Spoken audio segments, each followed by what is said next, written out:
दोस्तों, यह कहानी है बिहार के एक गांव की, जिसमें विजय नाम का लड़का रहता था। बचपन से ही पढ़ाई में होशियार विजय अपने मम्मी पापा की आखिरी उम्मीद था।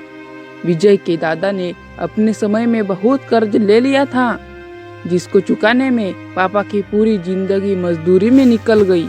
उनके पास थोड़ी सी जमीन थी, जिससे उनका गुजारा हो रहा था। पापा की तबीयत मजदूरी करने से खराब रहती थी, पर पापा विजय को इस बात का एहसास नहीं होने देते थे।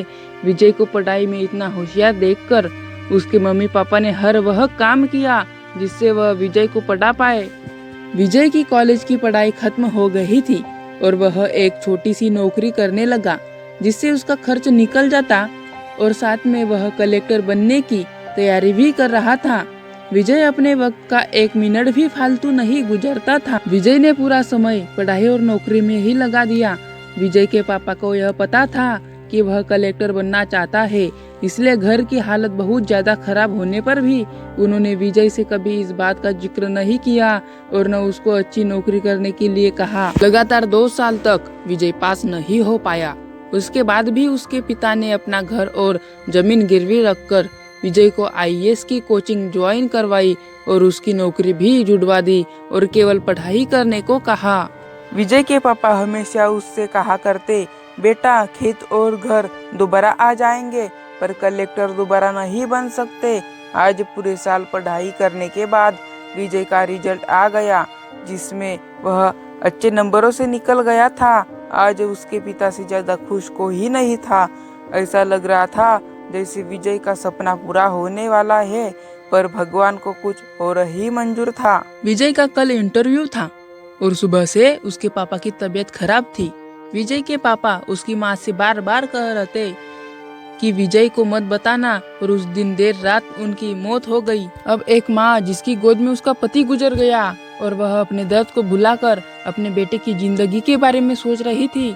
माँ ने पड़ोसियों तक को इस बात का एहसास नहीं होने दिया कि उसका पति अब नहीं रहा। पूरी रात ऐसे ही रोई कि आवाज भी न निकले, और सुबह विजय जब इंटरव्यू देने जाने लगा तब माँ और पापा के आशीर्वाद के लिए उसने माँ को कॉल किया। माँ ने पूरी हिम्मत लगा दी अपना सच छुपाने के लिए और विजय को आशीर्वाद दिया। और जब विजय ने पापा से बात करने को कहा तो माँ बोली, पापा अब तुमसे बात नहीं करेंगे, वह कलेक्टर से बात करेंगे। इतनी बात करके माँ ने फोन रख दिया। विजय का जब इंटरव्यू हो गया तब उसे बताया गया कि उसके पिता की तबीयत खराब है, उसको तुरंत घर जाना है। विजय को एक पल नहीं लगा अपने पिता की हालत समझने में। घर पहुंचकर पिता के पैरों में गिरकर वह जोर जोर से रोने लगा और कहने लगा, पापा उठो, देखो मैं कलेक्टर बन गया। आज उसके पिता को वह खुशी मिली थी जिसका उनको वर्षों से इंतजार था, पर आज वह इस दुनिया में नहीं थे। भगवान विजय के पिता की जिंदगी में सुख लिखना ही भूल गए थे। पहले वह अपने पिता के कर्ज में जिंदगी भर मजदूरी करते रहे और फिर बेटे के सपनों में फिर घर और जमीन गिरवी रखनी पड़ी। वह जिंदगी में कर्ज लेकर आए और कर्ज लेकर चले गए।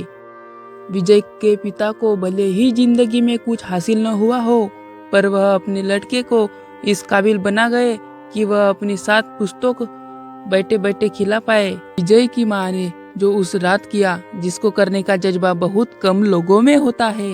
जब विजय कलेक्टर बनकर घर आया तब माँ ने विजय से कहा, बेटा तुम आज इतने बड़े बन गए हो कि हजारों गरीबों का भला कर सकते हो। जब भी तुम्हारे सामने कोई गरीब मदद मांगने आए तो अपने पिता और मेरे बारे में सोचना।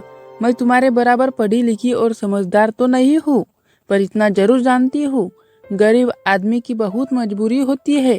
तुम कभी किसी का बुरा मत करना। शिक्षा।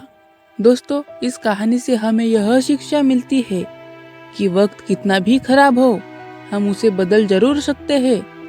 माँ और बाप के एहसानों को हम कभी नहीं उतार सकते हैं, पर हम अपने कर्मों से उनकी इच्छा जरूर पूरी कर सकते हैं। जब हम 2 मिनट में किसी को अच्छा या बुरा कह देते हैं, तब हम उसके जीवन का संघर्ष भूल जाते हैं।